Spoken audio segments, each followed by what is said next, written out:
Сегодня мы продолжим вчерашний эфир, тему вчерашнего эфира, то есть дополним его, потому что есть моменты, нюансы, которые вчера не удалось раскрыть. Но прежде всего я начну с ответа на вопрос, который мне прислали. Это утверждение о том, что я стараюсь манипулировать сознанием чеченцев, что я предложил всего лишь две пути развития чеченского народа. Это в рамках религиозного сознания, которое до сих пор несколько сот лет является стержневым для чеченцев, или же этническая гибель, если подрубить этот, на мой взгляд, как они говорят, основополагающий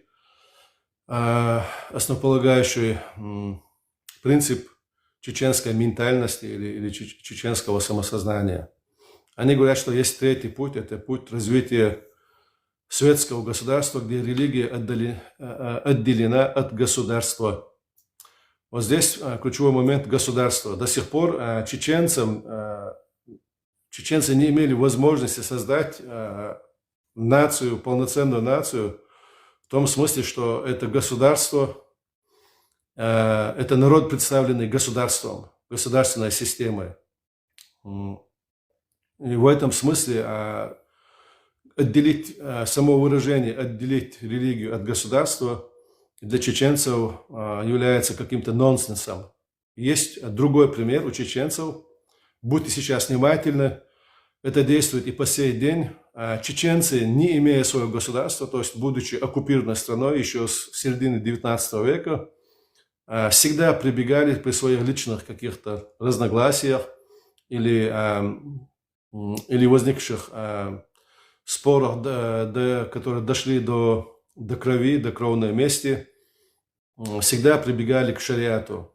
В советское время, если было убийство одного чеченца, одним чеченцем, другого чеченца, то советская власть могла осудить убийцу, могла содержать его в местах заключения.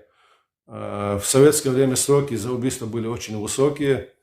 Ну, естественно, это если чеченец убил не русского, то они могли быть немножко скошены. Ну, как минимум 15 лет человек должен был отсидеть. И вот 15-20 лет отсидевший чеченец, вернувшись к себе на родину, не мог быть свободным. То есть свободно сказать, что я поплатился за свое преступление, вернулся в свое общество и намерен дальше как бы жить с чистой совестью, работать на благо общества. То есть такого себе чеченец тогда не мог позволить. Почему? Потому что это еще раз один такой очень сильный аргумент, фактор, который подтверждает о том, что то мое высказывание, что для чеченцев ислам, религия, ислам является одной из основополагающих столпов их самоосмысления, самосознания. То есть через призму ислама воспринимаются все другие аспекты бытия. И он должен был пройти процедуру примирения или процедуру оправдания. То есть убийство должно было быть совершено ненамеренно, это должно было быть случайное убийство, неосторожное обращение с оружием, или же это могла быть авария, или мог быть какой-то несчастный случай, но убийство должно было быть ненамеренным. Если даже человек водил машину, он был в пьяном состоянии, ему эта кровь не прощалась. И человек после 15-20 лет отсидки то есть ему мстили, его убивали родственники погибшего человека. Но это такая крайняя форма, да, крайняя форма, когда речь идет об убийстве и наказании. И это показывает, что отделить религию от государства, которого у чеченцев не было, но от их самосознания, от их бытия, то есть от того, чем движимы сами чеченцы, было невозможно даже в те очень строгие советские годы. Затем в годы независимости, когда институты власти были очень слабы, мы только были в начале становления своей государственности, мы также знаем, что все решалось по по исламским хукмам. То есть это законоположения, которые обязывают делать тот или иной шаг. Не прибегали к какому-то уголовному кодексу, который у нас, кстати, в Чеченской республике Ичкерия, независимой Чечне, до окончания Первой войны функционировал Уголовный кодекс Советского Союза, а затем и Российской Федерации. Хотя мы не являлись частью Российской Федерации. Вот это нонсенс. Это было в Государственном институте власти, в судебной системе, в системе исполнения наказания, которые, в принципе, еще должным образом не функционировали, потому что были попытки реформации уголовной системы. А народ жил и функционировал вот по тем законам, которые для него свят. Это решалось на уровне национальных институтов. То есть это не решение государства, это не решение волевое какого-то политика. Это то, как народ сам себя видит, то, как он сам себя воспринимает. Это то, что для него самого свято.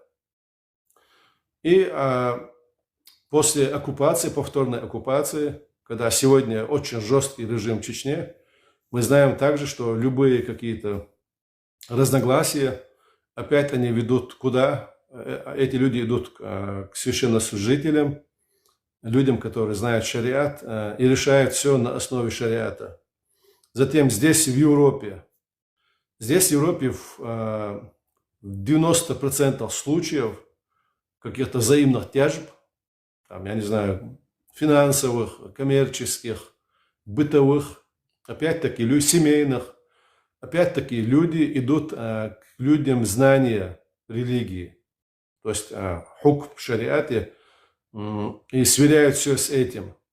И только в 10% доходит до каких-то судебных разбирательств местных государственных институтах, судебных систем судебной системы европейских государств, где они проживают по месту, будь то Бельгия, Франция, Германия, Австрия и так далее. Почему это? Потому что стараются решить на том, на чем свято для этих людей.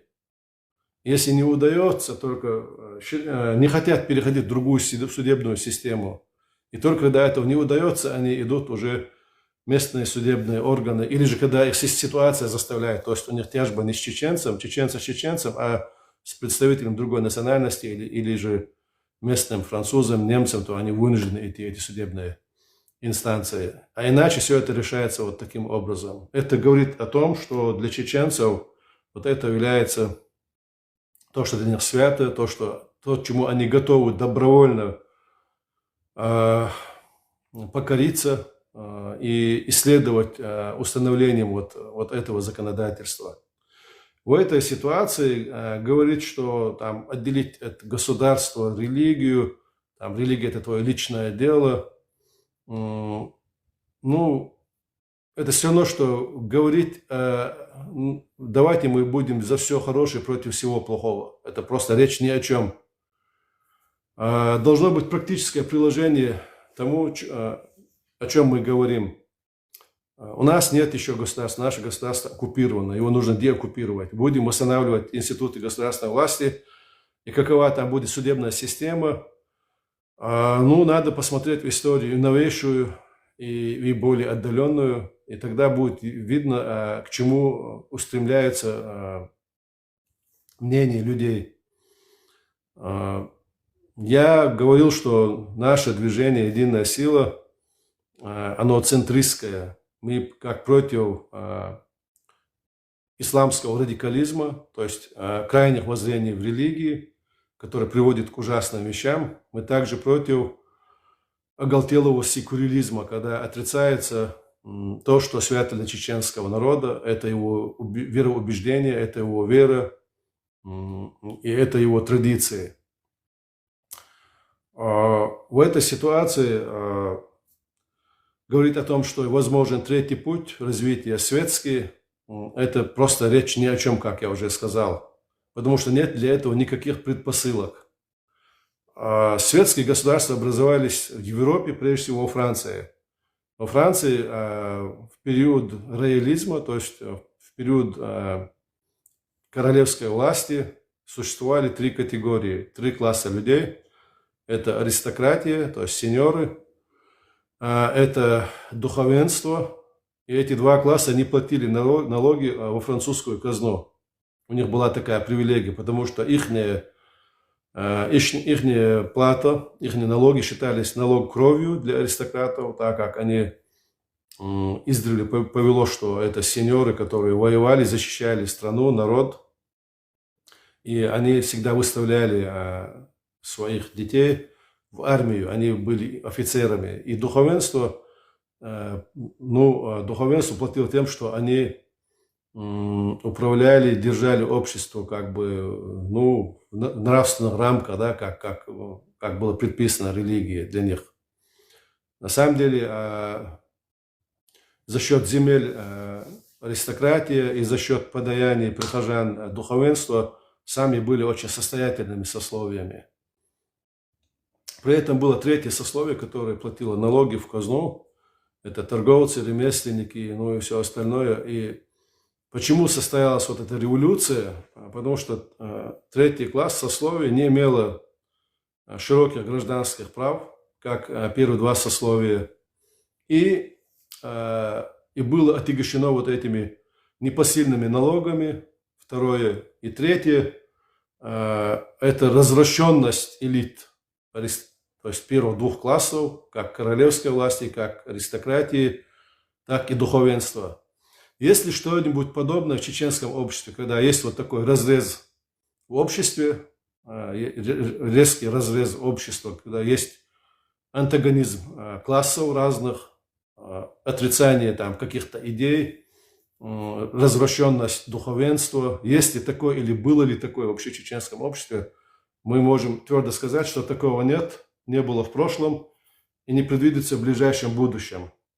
Поэтому твердо могу сказать, что вообще-то в мире есть очень много разных явлений. Могут быть нации, светские нации, где религия отделена от государства, но это не о чеченцах, потому что у чеченцев таких предпосылок нет. И те, кто мечтает об этом, это просто фантазеры, маргиналы, которые говорят об каких-то общих вещах, которые в принципе могут существовать в мире, но никаким боком не касается чеченцев. К ним это не относится. Если они хотят проверить, так ли это, им не придется даже возвращаться в Чечню, чтобы выйти на сельскую площадь, и тем более городскую, и заявить о своих воззрениях, что вот они... То есть не то, что заявить о своих воззрениях, а сказать хотя бы одну фразу из тех речей богохульных, которые они сегодня ведут в соцсетях. Им этого не позволит даже здесь, в Европе, в чеченских диаспорах. Если они говорят, что это им позволит, пускай выйдут и скажут хотя бы одно из тех наветов, которые они делали на пророка, саллаллаху алейхи вассалям, или же на его жену Айшу, на нашу мать правоверных, радиаллаху анха. Вот эти люди абсолютно оторванные от своего народа, оторванные от реальности. Да, там есть последователи, которые живут в каких-то фантазиях, но у них есть имамы неверия, это люди, которые управляют ими, люди, которые им подкидывают идеи, вводят их в заблуждение, хотят сказать, что вот религия должна быть чистой, а исламская религия нечистая, она призывает к обману, она призывает к прелюбодеянию, она призывает к воровству и так далее. То есть все, что сегодня враги религии говорят об исламе, они это повторяют и противопоставляют этому какой-то несуществующий, вымышленный образ святых чеченцев, у которых все честно, чисто. Но у этого образа у него нет никакого, я не знаю, кодекса, основания и нет практики. То есть кодекс и практика – это очень важно. Об этом мы сейчас поговорим по отдельности. Поэтому они придумали, так как такого кодекса нет, они придумали понятие «нохчалла».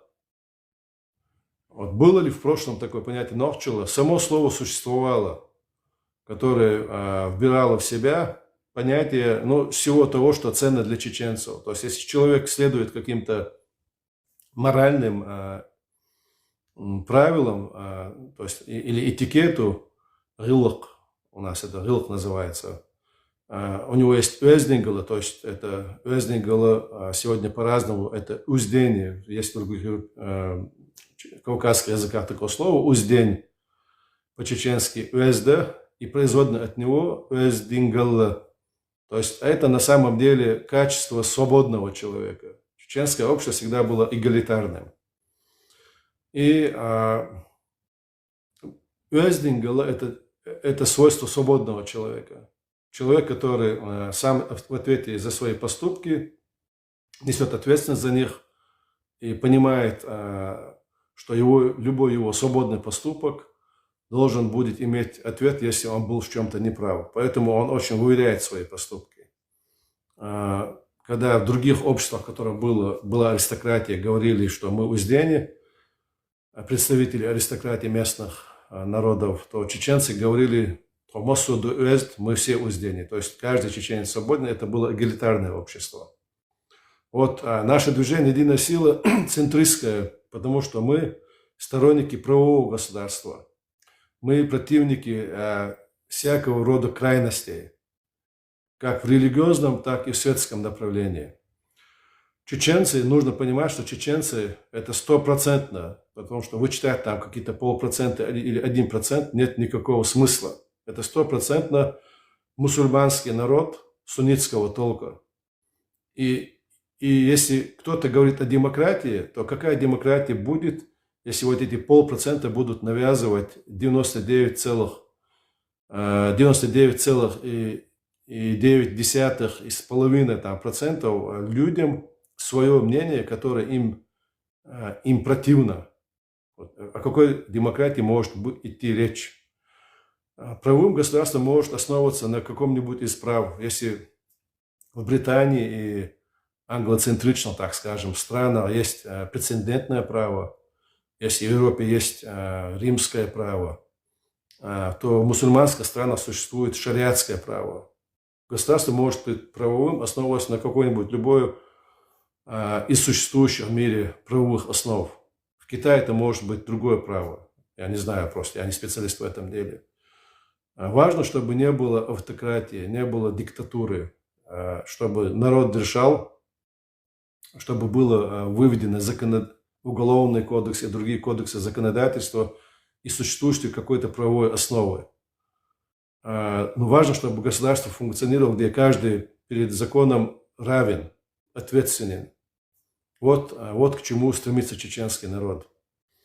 И так как, я сейчас повторяюсь, вынужден возвращаться обратно, так как у вот этих новоявленных, воинствующих, радикальных, агрессивных неоязычников нет никакой основы, никакой традиции, они стараются придать вот этому слову «нохчола», которое было в чеченском народе издавна, придать какой-то идейный смысл. Насколько я помню, всегда говорили о «онахчола». Это кодекс рыцаря или достойнейшего человека. Об этом мы тоже отдельно поговорим, потому что он не всякий тот, кто просто стал героем войны или стал героем какого-то события. Онах – это человек особый.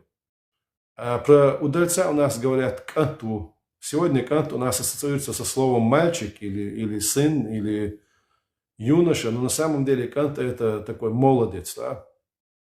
А в смысле «сын», как наследник, это «ва». Это слово сегодня становится в чеченском обществе архаизмом, сохранилось в горно-чеченском диалекте и в ингушском языке больше в этом смысле. У нас это только как, может быть, только на могильных плитах пишут «хайни ганва», то есть «сын того-то».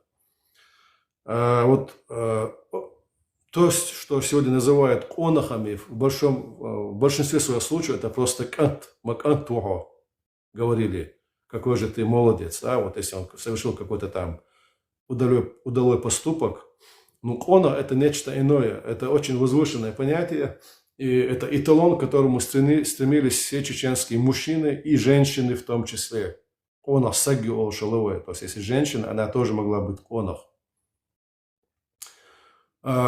Сегодня долго углубляться в эту тему нет смысла, но я хочу отметить, что понятием нохчола, новоиспеченным понятием нохчола, хотят сегодня подменить вот это понятие онахчола, которое имеет глубокие многовековые корни своего происхождения, разрастания, реализации в истории.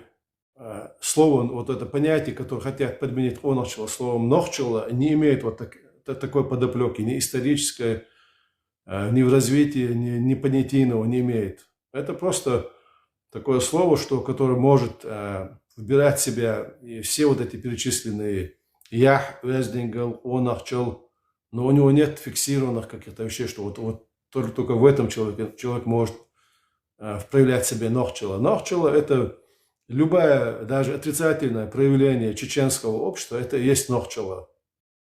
Например, кража невест, отрицательное явление, это тоже нохчола, это свойственно чеченцам. Все, что свойственно чеченцам, это есть нохчола. Ничего святого в этом нет, чтобы оно могло собой заменить динур ислам, религию ислам. Религия ислам, она осталась стержневой идеей чеченского самосознания.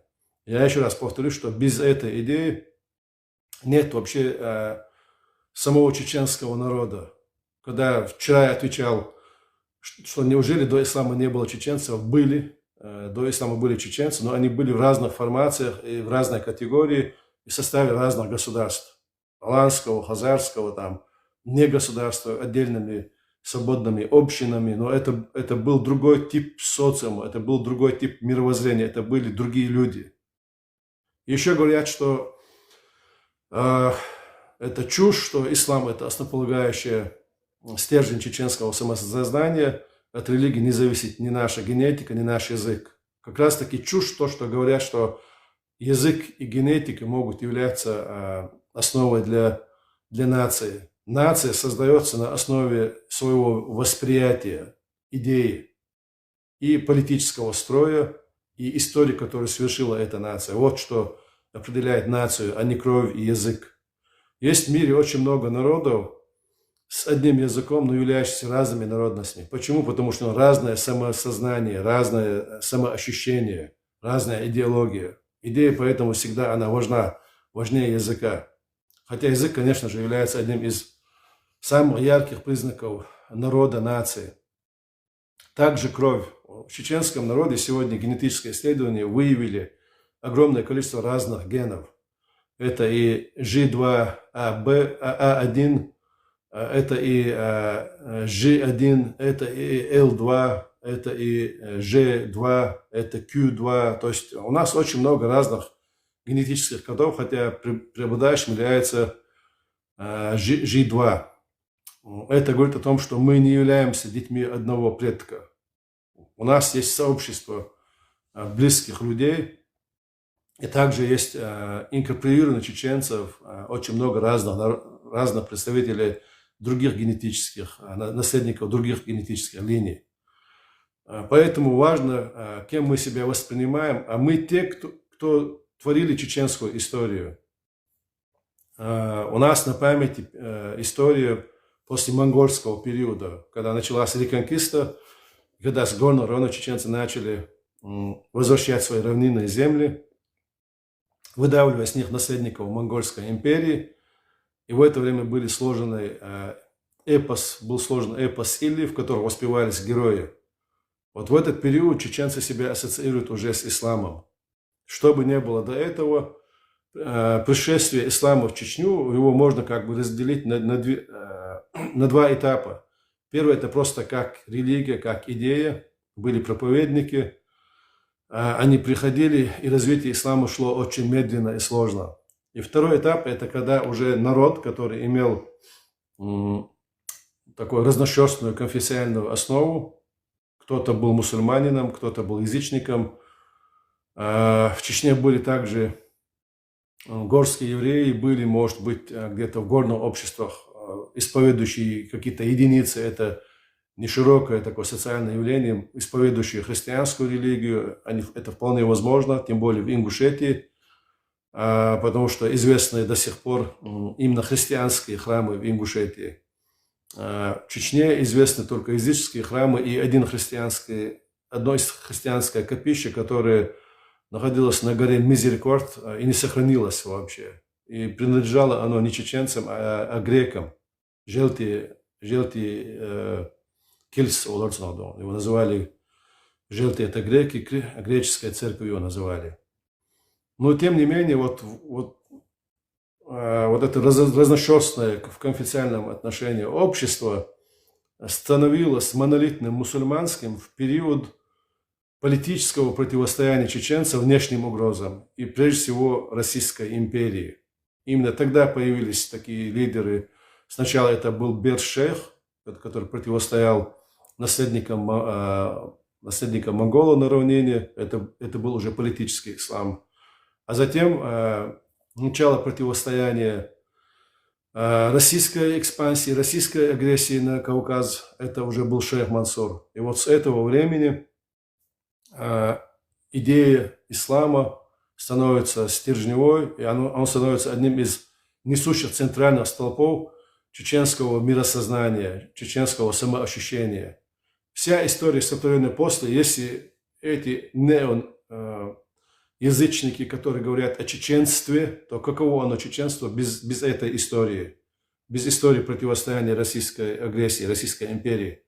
Тогда были сметены другие люди, которые также исповедовали ислам, но были лояльны к России. Прежде всего это было в аварских обществах, когда была сметена ханская семья сторонниками политического ислама, последователями Мухаммада Ярагинского и его учениками. Это Гази Мухаммад, это Хамзат Бек, это имам Шамиль. Это также Ташу Хаджи в Чечне и шейх Соиб Мулла, который также... Это все были последователи этой идеи. Идея заключалась в том, что мало молиться, ваши молитвы не выйдут из ваших уст, не поднимутся над вашими головами, пока вы служите неверным русским. То есть перед Богом, перед Аллахом ваши молитвы бессмысленны, потому что вы поклоняетесь неверию. Вот с тех пор эта идея, она помогала чеченцам творить ту историю, которую этот народ сотворил, и благодаря которой он стал известен миру как народ-боец, самоотверженный боец за свободу. Это весь период 18 века, это весь период 19 века, это весь период 20 века. Только вот религия, вера в Бога, самоотверженность, уверенность в том, что святые шахиды, это мученики, будут в раю, что даже будучи малочисленным народом, нужно противостоять вот этой экзистенциальной угрозе России, когда другие народы, будучи такими же или даже более многочисленными, чем чеченцы, не могли это вводить. Только эта религия придавала силы чеченскому народу вести эту беспрецедентную борьбу. И только благодаря вот этой беспрецедентной борьбе стал чеченский народ известен в мире. И кто такие чеченцы, если у них выдвинуть из этой основы эту религию? Их практически нет. Нет другой истории, благодаря которой могли бы обозначить чеченцев как чеченцев, выявить их как чеченцев или узнать их как чеченцев, какое у них проявление, в чем они проявились. У нас не было мирного периода и созидательного труда, благодаря которому чеченцы стали известны. Чеченцы стали известны благодаря наибам имама Шамиля, шейху Мансуру, благодаря тем командирам, которые были в ичкерийское время и противостояли российской агрессии. Это воинская доблесть, мотивированная религиозной убежденностью в том, что они делают священную войну, священное дело. Вот те люди, которые сегодня говорят о том, что мы можем создавать государство светское, разделенное там от государства. Сперва нужно создать государство, и тогда посмотрим, что скажет чеченский народ.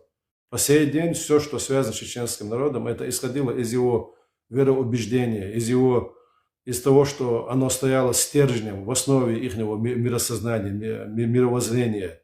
Они свои внутренние проблемы решали через религию, через религиозное установление. Они и с внешним миром противостояли внешним угрозам также благодаря этой религии.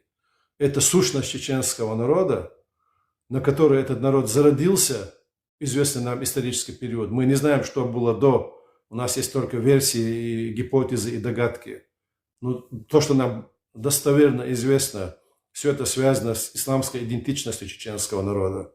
И этот народ не является там 70% мусульманами, 30% там христианами или там буддистами или кем угодно. Это 100%, как я уже говорил, мусульманский народ. И вы сегодняшние новоявленные, воинствующие, агрессивные, радикально настроенные, которые не дают никакого варианта в своих устах, в своих высказываниях чеченскому народу верить в то, что они верят, жить так, как им свойственно жить, вы являетесь абсолютнейшими маргиналами, изгоями этого чеченского народа. И никогда ваши фантазии над чеченским народом, они не реализуются, иншаллах. Вот что хотелось бы сказать. И вы вообще не боретесь против каких-то невежд в исламе, вы не боретесь против, я не знаю, людей крайних, которые упустились, может быть, какое-то сектантство. Тогда это тоже было бы понятно. Или же вы не просто люди, которые вышли из нашего народа и имеете иное мнение, безобидное, которое вот мы просто вот не верим, это наше как бы право. То есть вы даже такими людьми не являетесь. Ваша сущность, ваши высказывания, все ваши эфиры – это очень опасные, агрессивные, не нацистские взгляды. Посмотрите, что было с нацистами. Вот что вас ждет в будущем, если… Конечно же, нельзя игнорировать вашу угрозу. Я говорил в вчерашнем эфире, что она исходит от российских спецслужб. Это не возникло просто так. Но если же вдруг вам удастся отуманить как бы разум большого количества чеченцев, а для того, чтобы двигать процессами достаточно 1,5–2, максимум 3% людей, тогда, конечно же, вы принесете большое горе чеченскому народу.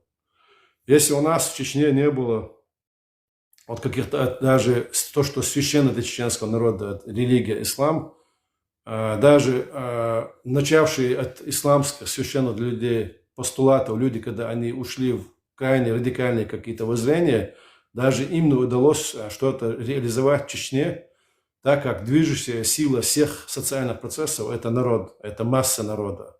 Масса этого не восприняли. А вас вообще не воспримут, потому что вы богохульники. Чеченский народ презирает богохульников и клятвоотступников, презирает тех, кто покушается на то, что священно. И это было даже до исламский период. Это свойство чеченского народа. Почему я всегда в своих статьях пишу, в своих высказываниях акцентирую на этом? Потому что это свойство народов. Например, для испанцев и для португальцев, при всем при том, что было в Европе, были религиозные войны, реформы, они остались приверженцами католицизма. Для них это неотъемлемая сущность их самоидентичности. И для поляков это тоже верно. Но это неверно для немцев и для французов. Немцы протестанты, французы просто светская нация, атеисты или агностики, как они себя часто здесь общаешься, называют. Это и их сущность. Чеченцы были очень набожными и в доисламский период. Клятвоотступников убивали, как самых низких и презрительных людей. А есть даже такие предания относительно нартостроицев, которые нарушили клятву, их народ проклял, они это увидели, они выпили раскаленный свинец. И это было такое жертвоприношение собственное, из-за своего собственного клятвоотступничества. Когда у нас не было письменной традиции, у нас была устная традиция. И вы сегодня, говоря о том, что почему чеченцы не могут существовать как светская нация, и религия отделена от государства, я уже раскрывал постулат о том, что у нас еще нет государства и что от чего отделять. Но вы сегодня призываете, если крайние элементы в исламе призывали к мракобесию, да, мракобесию, там, я не знаю, которое происходило в ИГИЛ, вы призываете к атомизации чеченского общества по подобию там европейских сообществ. Европейское сообщество, европейские нации прошли очень долгий исторический путь развития. Это люди, которые не имеют никаких познаний в социологии и в этнологии. Вы посмотрите, на каком этапе развития сегодня находится чеченский язык, и приемлемо ли для них это, подобная атомизация, подобная европейцам. Она абсолютно не то, что неприемлема, она сегодня нереализуема, она сегодня невозможна. Чеченцы – традиционное общество, которое живет еще своими какими-то клановыми взаимоотношениями. Искоренить, которое не удалось ни жесткой советской системе, ни царскому режиму. И вряд ли удастся таким маргиналам, как вы. Нужно это учитывать и исходить из того, о чем думают, как живут эти сообщества, как они взаимодействуют. Примут ли они атомизацию, или же у них всегда будет любой чеченец представителем какого-то определенного типа, гара, неки, ца, дюзел. И всегда он будет ответственен за свои поступки, чтобы не ударить лицом грязь своих представителей ца, дюзел, прежде всего, ца, неки, гар и тип. Это сегодня еще живые институты. Вы от этого никуда не денетесь. Какой бы проступок чеченец не совершил, все возвращается к его родным, к его клану. Они несут за него ответственность. И пока вот эта система есть, ваши все мечты о том, что вы себе здесь надумали, это просто фантазии. И если бы вы боролись бы против какого-то мракобесия, то, конечно, это было бы еще приемлемо. Но просто вы ненавистники ислама, вы очень агрессивны, и вы ставите знак равенства между ИГИЛ и вообще религией ислам. Религия ислам – это не ИГИЛ. Религия ислам – это божественная религия. И это гуманная религия. Это религия, которая пришла с милостью от Всевышнего к людям. Когда они были в заблуждении, и Всевышний их решил вывести к свету. Религия – это всегда свет. Вы очень гнусные, заблудшие, грязные, агрессивные люди. И сегодня вот эта речь, скорее всего, не последняя, но особо на вас акцентировать внимание не хотелось бы. Вы люди полностью оторваны от чеченского народа. Вам не нужно, уже повторюсь, возвращаться в Чечню. Попробуйте выйти сюда, здесь, в Европе, к чеченским диаспорам и открыто заявить о своих вот этих умозаключениях. Посмотреть, как они на вас отреагируют. Я не призываю никого к насилию, но я знаю, какова реакция будет в чеченских диаспорах. Вас просто будут проклинать, как неджес, нечисть. В общем, на этом все. Если у кого-то есть вопросы, готов ответить. Саляму алейкум ва рахматуллахи ва баракату. Алейкум салам ва рахматуллахи ва баракату. Вот такой вопрос у меня. Он немного долгий будет, но довольно важный, да. Вот почему вот вам решил вопрос задать, вы как историк, специализирующийся, да, конкретно на Северном Кавказе. Вы, я думаю, сможете ответить. То есть вопрос в следующем. Вот, как лично вы оцениваете вот эту базу источников и методологию реконструкции вот этих религий, да, неоязычников? Почему? Потому что, вот, например, в исламской традиции наши имамы, да помилует их всех Аллах, для подтверждения какой-то передачи использовали критику передатчиков, да, то есть, например, говорили, тот передатчик хороший, тот передатчик плохой, этот лгун, там, то есть основной критерий, можно ли ему верить. И вот существует ли в доисламских верованиях конкретно у чеченцев, да, потому что именно, вот как мы все знаем, вот этот Хармат там и его все дружки, они очень активно это все распространяют. Существуют ли конкретно у него какие-либо доводы на то, что у чеченцев есть хотя бы какая-то база именно верификации передач вот этой религии, которую он исповедует? Потому что если нет, то согласно исламскому вероучению, то есть согласно исламской науке, можно сразу сделать вывод, что свою религию они берут именно от лжецов, потому что они не могут подтвердить, что они берут свою религию от тех людей, которые были правдивыми. Нет абсолютно никаких доводов, то есть никакой письменной базы в его высказываниях. Они, почему легко с одной стороны, потому что они, так как нет никакой письменной базы, то есть нет текстов, на которые они могли бы опираться, они могут додумывать, сочинять все, что угодно о чеченском прошлом, что это было так, это было... Они могут его приукрашать, это прошлое. А на самом деле этого не было. Я в своем вчерашнем эфире не стал как бы вдаваться в подробности, но на самом деле вот это прошлое, которое кажется каким-то идеальным, оно же никогда не было таким идеальным, что там какие-то онахи все подряд были. Онахи это штучный материал, да, это люди, которые исключения, но это люди достойные и люди, которые становятся эталоном, на который нужно ориентироваться. Они говорят про Мехкел, совет страны. Но у нас есть информация только отрывчатая информация об Мехкел, каком оно было. И было ли оно, может, оно и было в какой-то период, охватывающим все чеченские общества. Но в долгий период истории этот Мехкел, он охватывал только отдельные общества, отдельные регионы. Махки это как это земля или страна, да, вот там есть Ламан Мох, Чухар Мох, Теркист. То есть какие-то регионы, которые могли охватывать этот Мехкел, это как институт. И даже известны места, в котором они существовали. Если бы этот институт был всегда общенациональным во все периоды истории, то только было бы одно место, где оно проводилось. Но мы знаем, что Мехкел проводился и на окраине селения Атаги, и рядом с Чечен-Аулом, и в горах Цантароя это было, Нахчмох, и в Майста это было, и в Нашха это было. Поэтому мы говорим о том, что, да, можно сказать, что разные периоды переносились, но нам известно, что в один и тот же период в разных двух местах были заседания Мехкела, то есть Совета страны.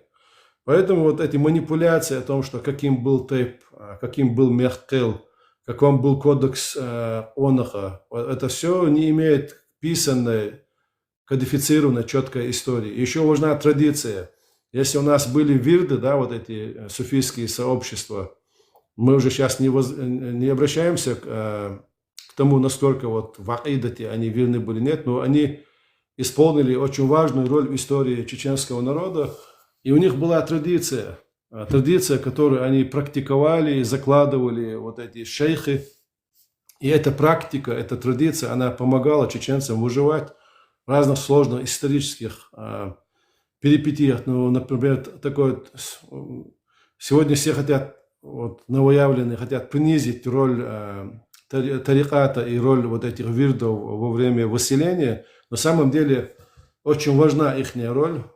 Именно практики, духовные практики вот этих вирдов помогли удержать структуру этническую, единство чеченского народа. У других народов, у которых это не было, были сложности во время выселения. Они сами, их представители, я лично слышал высказывания я уже приводил вот эту историю 90-го года, когда я был в Нальчике посетить своего одноклассника, который там служил, и балкарец старик мне рассказывал, что чеченцы для них были опорой, что они ориентировались на чеченцев в выселении, и что эти люди не просто там доживали свой век или выживали, что эти люди продолжали бороться против советской системы. У них была только своя система, никакой другой системе они не подчинялись. Именно вот эта практика вирдовая, она помогала, духовные практики помогали. А сегодня что у нас есть? Какие у нас есть духовные практики? При том, что сегодня все доступно в интернете, есть акиды. Да, в середине 90-х у чеченских джамаатов была практика. Я помню, как они объединялись, собирались, проводили какие-то обряды, которые выверялись с исламом. Но сегодня же всего этого нет. И чеченцы, и другие северокавказцы разбросаны по всему миру. Все умники, все вычитывают, все знают, никакой практики нет. Вот это как раз бьет на атомизированность вот этих отдельных персон, на то, что для них нет никаких авторитетов, нет никакой системы, нет никакой практики. И сейчас вдобавок до гонок появились вот эти неоязычники, да, которые вообще высмеивают религию, высмеивают святых пророков и просто хотят разрушить саму основу наших народов. прежде всего чеченского, они появились из чеченцев, это тоже как бы не случайно. Нет ничего, на что они могли бы опираться бы-инакски. Это абсолютно, просто, как говорится в русском, есть русская пословица, есть, как говорится в русском языке, вилами по воде писано. Ничего основательного в этом нет. Никаких передатчиков нет, никаких текстов нет. А в самой религии, если ты имел в виду как бы искажение, то я не берусь рассуждать о том, как вводились вот эти разные методы опорачивания религии. У нас есть люди, которые именно посвятили себе образованию в этом направлении. Они могут об этом лучше меня рассказать.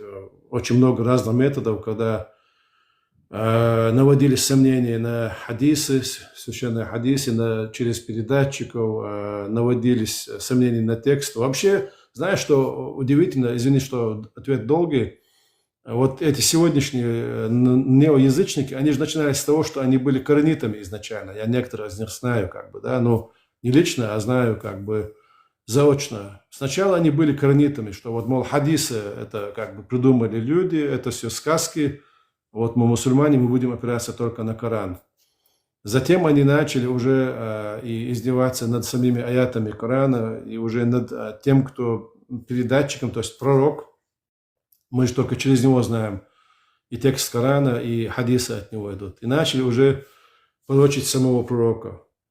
Поэтому вот эти люди, на самом деле они подрывники, они ничего не строят, они не предлагают никакой альтернативы. И я поэтому и говорю, убежденно я говорю, что это работа спецслужб, потому что работа, которую они ведут, это не реформа, это не альтернатива, это только подрывная работа.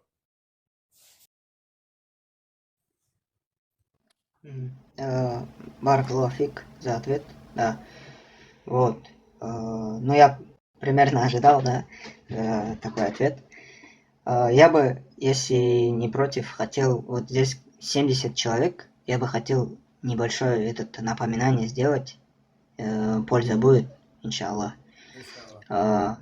Вот. Насчет эфиров, там, трансляций, вот этих вот нападчиков, да, кто нападает на религию ислам, хотелось бы попросить всех верующих мусульманок, кто сейчас здесь слушает, да, сидит, не заходить, не поднимать им актив и так далее, если вы не разбираетесь, если вы не знаете ответа на тот или иной вопрос, то наилучшим выбором для вас будет, даже если вы хотите послушать, что они приводят, наилучшим выбором для вас будет взять какую-то конкретную тему, которая у вас как-то, может, сомнения появились, и изучить ее лично, не слушая этих лгунов, да, зындыков, которые искажают нашу религию, и тем самым вы и себе пользу принесете, и принесете пользу умме, так как упадет актив у этих людей, если перестанут наши братья к ним заходить, потому что основная аудитория этих людей – это именно мусульмане, и именно они поднимаются туда на эфиры. Баракаллаху фик. Джазакаллаху хайр, ахи.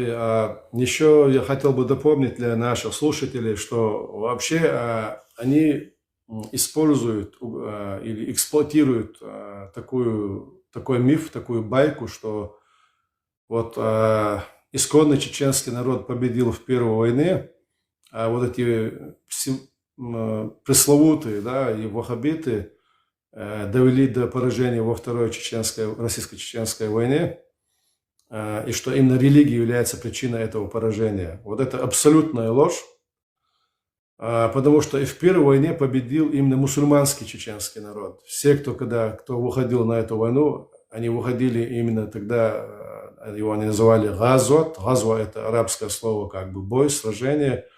Но в том понимании того периода чеченцев, именно так это называлось. И это соответствовало, это эквивалент другого термина, другого понятия джихад. То есть война против российской оккупации воспринималась именно как священная война. Не будь она такой, то есть в нем есть однозначно элемент национально-освободительной борьбы, так как и в шариате есть установление, что если на твою территорию с размером ладонь вступил враг, эта обязанность противостоять этой агрессии лежит на всех, от мала до велика, как говорится, да, на русском языке, на мужчинах и на женщинах. Это священная обязанность каждого человека. И только из этих побуждений тогда вот люди выходили и победили в Первой войне. Если посмотреть на предысторию, как это было и в 19 веке, и в 18 веке, то это становится сплошной историей противостояния именно на этой идейной основе, на этой мотивации. И я сам участник тех событий Первой войны. Не было такого, да, было командование, был генеральный штаб, которые планировали общие операции, но каждый отряд держался не на воинском уставе или там на какой-то воинской дисциплине. Вся дисциплина была сведена к тому, что у людей была совесть, и когда происходил какой-то бой, призывали не к соблюдению там какого-то воинского устава или же чести воина, а все сводилось к тому, что вы предстанете перед Богом униженными, если повернетесь спиной к врагу. Вот это удерживало людей, мотивацию устоять против страшнейших артиллерийских обстрелов, авиационных налетов, штурмов разных российских подразделений. И вот качество, мотивация, она все проявлялась благодаря вот этой установке, а не то, что не было у нас призывников, все были добровольцы, и побудительным мотивом была только религия. Вот именно этот мотив помог победить в Первой войне. Проигрыш во Второй войне не связан с тем, что там ислам каким-то образом сломал что-то там такое ценное, чеченское, этническое. Нет, это связано с тем, что чеченцы, даже, я скажу больше, что чеченцы проявили себя во Вторую российско-чеченскую войну с еще более воинскими качествами, нежели в Первую войну. Но соотношения сил были иные. И соотношение там, расстановка сил в мире была другая. Мир уже сам стоял против. Чеченцы были опорочены. Чеченцы стали жертвой российской пропаганды. Российской пропаганде удалось навесить на чеченцев ярлыки. Мир отвернулся. И в самой России были закручены гайки, что не было. В Первую войну нам помогало то, что все-таки свобода прессы еще была в России в Первую войну. И критика политики, военных действий в Чечне тоже была в России. Во Второй войне уже этого не было. И мы сегодня это наблюдаем в Украине, когда, несмотря на героическое сопротивление, на героические удары украинской армии, несмотря на то, что на войне уже Путин положил 1 миллион человек, сегодня ни один россиянин не смеет пикнуть. Да? 1 миллион людей положили ради чего? Ради там 5-6 километров, которые они освоили за 4 лет войны. То есть в таких ситуациях мы видим, что будь мы там супер чеченскими, мы не могли бы выиграть эту войну. В том смысле, что если Россия себе могла позволить 20 лет продолжать военные действия, у чеченцев силы иссякли. И то же самое было в 19 веке. Более 100 лет шла так называемая большая российско-кавказская война, но это не была сплошная война, как не была сплошной войной и столетняя война в Европе. Это были циклы разных войн.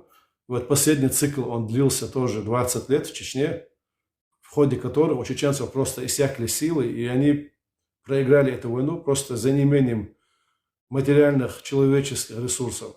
Вот и все. Вся вот эта байка о том, что вот чеченцы победили, а ваххабисты пришли и чеченцы проиграли, это рассчитано на недалеких, неокрепших, молодых людей с неокрепшими умами и психологией. В этот момент тоже хотелось бы отметить. Если есть еще вопросы, буду отвечать. Если нет, то можно на этом завершить. Все, Мегаду Дересу. По традиции благодарю наших модераторов, Кавказу, Шурма. Благодарю всех участников, Ахи, Ната, Алекс, который сегодня был. Ну и до следующей встречи. Ассаламу алейкум ва рахматуллахи ва баракатуху.